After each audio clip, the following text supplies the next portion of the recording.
It's Wednesday, the 20th of August. Welcome to the PDB Afternoon Bulletin. I'm Mike Baker, your eyes and ears on the world stage. All right, let's get briefed. First up, the Trump administration deploys 3 U.S. warships to patrol the waters off the coast of Venezuela in a bid to further curb cartel operations and up the pressure on dictator Nicolás Maduro, who the U.S. has branded a narco-terrorist. Later in the show, Director of National Intelligence Tulsi Gabbard revokes the security clearances of 37 current and former officials for politicizing and weaponizing intelligence in relation to the Russiagate scandal. We'll have those details.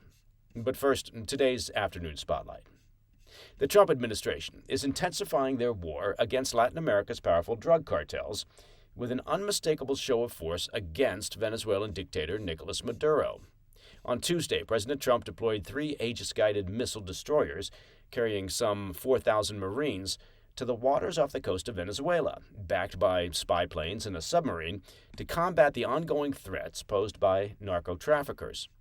The USS Gravely, the USS Jason Dunham, and the USS Sampson will arrive within the next 24 hours and will be joined by other military vessels that will be deployed, quote, over the coming months, according to sources that spoke exclusively with NBC News.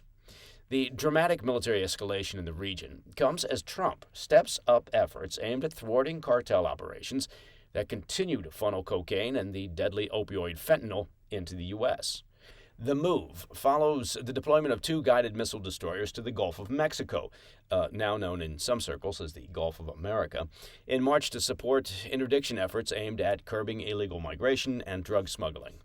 White House Press Secretary Caroline Leavitt told reporters Tuesday that President Trump has been very clear and consistent about leveraging, quote, every element of American power to stop drugs from flooding into our country and to bring those responsible to justice, end quote. As I mentioned, the location of the latest deployment is a direct shot across the bow at Venezuelan dictator Nicolás Maduro, of course, who the U.S. is accused of being one of the world's largest narco-traffickers, partnering with cartels and violent gangs like Tren de Aragua, or TDA. As our listeners will recall, in February of this year, Trump designated Venezuela's TDA, El Salvador's MS-13, and 6 cartels based in Mexico as foreign terrorist organizations. Earlier this month, the Trump administration doubled the reward for the arrest of Maduro, offering $50 million, that's a lot of fat stacks, for information leading to his capture. Maduro was indicted in a New York federal court in 2020 during Trump's first term in office on federal charges of narco-terrorism and conspiring to import cocaine. And the Justice Department has already seized more than $700 million in assets tied to Maduro, including 2 private jets and 9 luxury vehicles. During the press briefing on Tuesday, Leavitt said, quote, the Maduro regime is not the legitimate government of Venezuela. It's a narco-terror cartel. Maduro is a fugitive head of this cartel who has been indicted in the U.S. for trafficking drugs into the country, end quote. Now, as you might expect, Maduro isn't taking kindly to this show of force. Without specifically mentioning the warships, Maduro told a crowd in Caracas on Tuesday that, quote, the empire has gone mad and has renewed its threats to Venezuela's peace and tranquility, end quote. Yes, when I think of Nicolás Maduro and Venezuela, I think of peace and tranquility. His foreign minister, though, went further, accusing the U.S. of, quote, imperialism and hypocrisy. In response, Maduro has ordered the deployment of more than 4.5 million militia members around the country to assist their armed forces.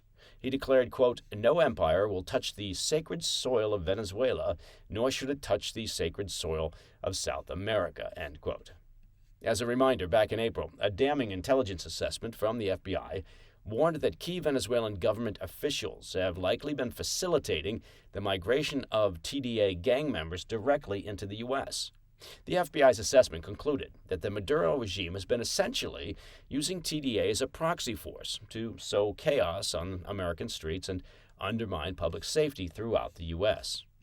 In addition to using the gang to destabilize the U.S., the FBI said Maduro is also using gangs and cartels to target Chile, Ecuador, Peru, and Colombia.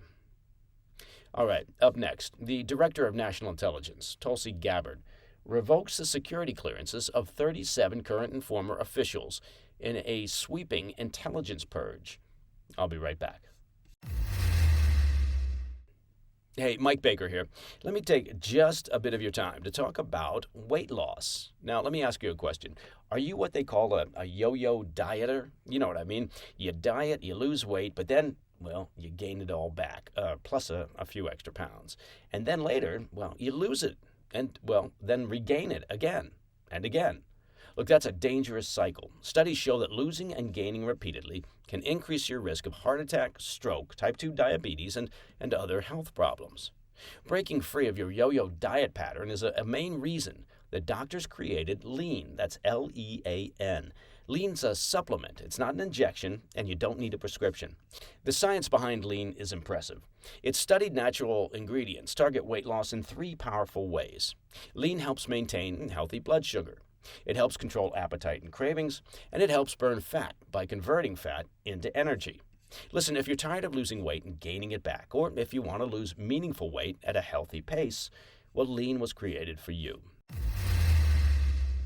Welcome back to the Afternoon Bulletin. The Russia collusion probe that dogged President Trump's first term has spawned another reckoning. Director of National Intelligence, or DNI, Tulsi Gabbard, has revoked the security clearances of 37 intelligence officials, several of them who were involved in crafting the 2017 Intelligence Community Assessment, or ICA, that lit the fuse on the Russiagate firestorm. An internal ODNI memo, released earlier this week in a New York Post exclusive, ordered the immediate termination of access to classified systems, facilities, and materials, along with the cancellation of contracts or employment with the U.S. government for those named. The directive read, quote, "Any credentials held by these individuals must be surrendered to the appropriate security officers." Among those stripped of clearances were former Principal Deputy DNI Stephanie O'Sullivan and Vin Nguyen, both of whom served under Obama's DNI James Clapper during the production of the ICA. Nguyen, who went on to become the NSA's first Chief Artificial Intelligence Officer and essentially top scientist, was identified earlier this month as one of the report's drafters. Reportedly, the current acting director of the NSA attempted to protect his agency's top scientist and math mind from the DNI's actions, but was rebuffed. Others on the list included Samantha Vinograd, a former Obama NSC staffer who later joined the Biden administration as Assistant Secretary at DHS and signed an open letter pressing Trump to reveal his business ties during the 2016 campaign. There's also Andrew Miller, an Obama NSC alum and Biden's Deputy Assistant Secretary of State for Israeli-Palestinian Affairs, Lauren Schulman, Senior Advisor to Susan Rice, and Beth Sonner, who served as Vice Chair of the National Intelligence Council under Obama. Several of the officials had either contributed to the ICA or signed a 2019 statement supporting House Democrats' first impeachment inquiry into Trump. Gabbard said in a statement, quote, "Being entrusted with a security clearance is a privilege and it's not a right," adding, quote, "Those in the intelligence community who betray their oath to the Constitution and put their own interests ahead of the American people have broken the sacred trust that they promised to uphold," end quote. She made clear that the intelligence community must, quote, "maintain a laser-like focus on our mission of ensuring the safety, security, and freedom of the American people," end quote. The announcement follows our coverage here on the PDB of Gabbard's declassification of records on the ICA, which she has branded a, quote, "treasonous conspiracy by senior Obama officials to, quote, subvert President Trump's 2016 victory." The ICA, steered by Clapper, then CIA Director John Brennan, and then FBI Director James Comey, ultimately leaned on the now-debunked binder full of crap known as the Steele dossier, compiled by ex-MI6 officer Christopher Steele, which was a set of opposition memos paid for by Democrats that falsely alleged ties between Trump and Russia. Veteran analysts warned against including the, quote, substandard material, but Brennan knowingly pressed ahead anyway. Current CIA Director John Ratcliffe later described the process as, quote, chaotic, atypical, and markedly unconventional, raising questions of, quote, potential political motive. As we've previously discussed in our ongoing Russiagate deep dive, the 44-page House Intelligence Committee report, also declassified by Gabbard, raised serious doubts about the ICA's integrity, calling out, quote, egregious flaws that helped fuel years of investigation shadowing Trump's first term of office.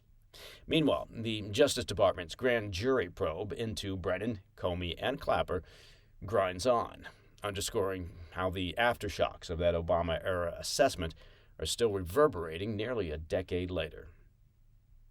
And that, my friends, is the PDB Afternoon Bulletin for Wednesday, the 20th of August. Now, if you have any questions or comments, please reach out to me at pdb@thefirsttv.com. And, of course, if you're thinking to yourself, I really love the PDB, but wonder what it would be like without ads, well, we can make that happen. Just become a premium member of the President's Daily Brief by visiting pdbpremium.com. I'm Mike Baker, and I'll be back tomorrow. Until then, stay informed, stay safe, stay cool. Hey, Mike Baker here. Let me ask you a question about your personal finances. What if you could delay your next 2 mortgage payments, right? Intriguing. Just imagine putting those 2 payments in your pocket and getting a little breathing room.